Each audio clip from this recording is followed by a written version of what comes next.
बनाने वाला भी इंसान था और उसको गिराने वाला भी इंसान था। आप जानते क्या हुआ, जब बिल्डिंग गिरा तो एक क्रिश्चियन प्रीस्ट थे, उनके से एक इंटरव्यू किया गया और उनसे पूछा गया, एक बात बताइए, ये जब वर्ल्ड ट्रेड टावर गिरा,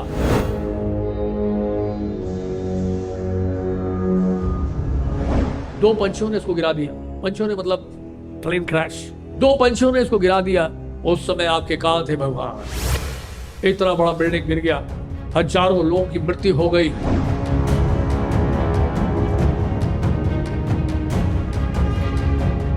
So where was your God? उस समय आपके भगवान कहां थे? In God we trust, currency note में लिखा रहता है In God we trust, but we don't have any trust now. There is no trust left. जब ये बिल्डिंग गिरी, जब ये इमारत गिरी, तो उस समय कहां थे हमारे भगवान? तो क्रिश्चियन प्रीस्ट बड़ा इंटेलिजेंट था, उसने कहा, एक बात बताओ, बुरा न मानो, आपने अपने एजुकेशन सिस्टम से, स्कूल में, कॉलेज में, अपने सिलेबस से आपने भगवान को हटा दिया। बचपन से मॉडर्न एजुकेशन में आपने प्रूव करने की कोशिश की है that God does not exist. और आज ये जब इमारत गिर रही है, आज जब ये इमारत गिर गई है, तब आपको भगवान याद आ रहे हैं। उस समय भगवान क्यों नहीं याद आया आपको, जब बचपन में ही आपको पढ़ाना था उनको? अगर बचपन में आपने सिखाया होता कि गॉड एग्जिस्ट और उन्हीं की कृपा से हम लोग जी रहे हैं, तो आज ये दिन नहीं देखना पड़ता हमें। आज भगवान आपको याद आ रहे हैं। जब अपने कॉलेज के सिलेबस से, स्कूल के सिलेबस से आपने हटा दिया, रामायण की आवश्यकता नहीं है, महाभारत की आवश्यकता नहीं है। अंग्रेजों ने देश में राज्य किया, जानते क्या हुआ? 1857 की बात है, इंडस्ट्रियल रेवोल्यूशन चल रहा था। लॉर्ड मैकुले, उन्होंने पूरे भारतवर्ष की यात्रा की, कश्मीर से कन्याकुमारी तक, और house of Commons British parliament में जाके उन्होंने कहा, मैंने पूरे भारतवर्ष की यात्रा कर ली है। आप जानते क्या है? पूरी भारतवर्ष की यात्रा करने के बाद मैं इस कंक्लूजन में पहुंचा हूं, इस देश का विभाजन नहीं हो सकता है। It is impossible to divide this country because the cultural roots of this country is so strong. It is very difficult to divide them.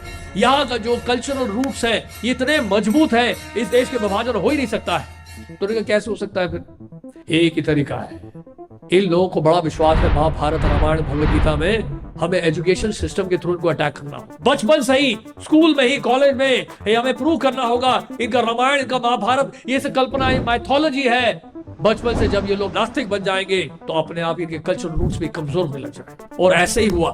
आज भी बुरा ना माने, हम ब्रिटिश सिस्टम, एजुकेशन सिस्टम को फॉलो कर रहे हैं और बचपन से सिखाया गया उनके द्वारा, ब्रिटिशर्स के द्वारा उस समय, कि महाभारत ये सब काल्पनिक है, रामायण काल्पनिक है, भगवान राम कोई नहीं थे, कोई लंका नहीं गए, कोई सेतु नहीं बनी। आप समझ रहे हैं? ये महाभारत कहाँ हुई है? कुरुक्षेत्र तो बहुत छोटा है, वहां कहां से महाभारत हो जाएगी? इतने सारे योद्धा कहां मारे जाएंगे? इस तरह से बचपन से ड्रेन, क्या कहते हैं, ब्रेन वॉश किया गया उनको। ये प्रूव करने की कोशिश की कि ये सब माइथोलॉजी है, ये सब कल्पना है। तो लोगों का धीरे धीरे फिर विश्वास उठता गया और धीरे धीरे लोग मॉडर्नाइज होते गए। मॉडर्नाइजेशन के नाम पर उन्होंने क्या हुआ, अपने ही कल्चर को, अपने ही जो है स्पिरिचुअल हेरिटेज, स्पिरिचुअल विजडम को भूल गए। हमारे फाउंडर आचार्य श्रील प्रभुपाद जब लंदन गए, इंग्लैंड गए तो एक रिपोर्टर ने पूछा कि स्वामी जी एक बात बताइए, आपको इंग्लैंड कैसे लगा? आप बड़ा यहाँ पर काफी दिनों से है। तो प्रभुपाद ने कहा दिस इज हेल, प्रभुपाद ने कहा ये नरक।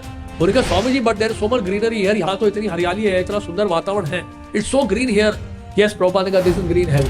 उन्होंने कहा कि स्वामी जी एक बात बताइए, अंग्रेजों ने बहुत कुछ लूटा, ब्रिटिश म्यूजियम में जाइए, चोर बाजार, इंग्लैंड में, लंदन में एक ब्रिटिश म्यूजियम है, वो चोर बाजार है, भारत से बहुत सारा लूटा हुआ माल वहां पर, तो उसको म्यूजियम कहते हैं। तो उन्होंने कहा कि अंग्रेजों ने बहुत कुछ लूटा और आप भारत से आए हैं, लेकिन आप क्या लेकर आए, आप क्या देने आए? प्रभुपाद ने कहा ये बात सही है, अंग्रेजों ने बहुत कुछ लूटा इंडिया से, बहुत कुछ लूट के गए इंडिया से, बहुत कुछ लूट के गए, लेकिन एक चीज वो भूल गए, यहाँ का स्पिरिचुअल हेरिटेज, वहाँ का वैदिक विजडम, वो ले जाना भूल गए। वो मैं देने आया, वो आप लोगों को देने आया। वो भूल गए थे आप ले जाना, कोहिनूर हीरा ले गए, सब कुछ ले गए, लेकिन वहाँ का जो स्पिरिचुअल विजडम है, वहाँ का जो वैदिक विजडम है, वहाँ का जो वैदिक कल्चर है, आप ले जाना भूल गए थे, उसको मैं देने गया। तो कहने का मतलब ये है कि इस प्रकार हम देख सकते हैं कि बचपन से, पैदाइश से ही अगर ये बेसिकली वैदिक विजडम या स्पिरिचुअल एजुकेशन दिया जाए, तो फिर देखिए लाइफ बड़ा बैलेंस हो जाता है।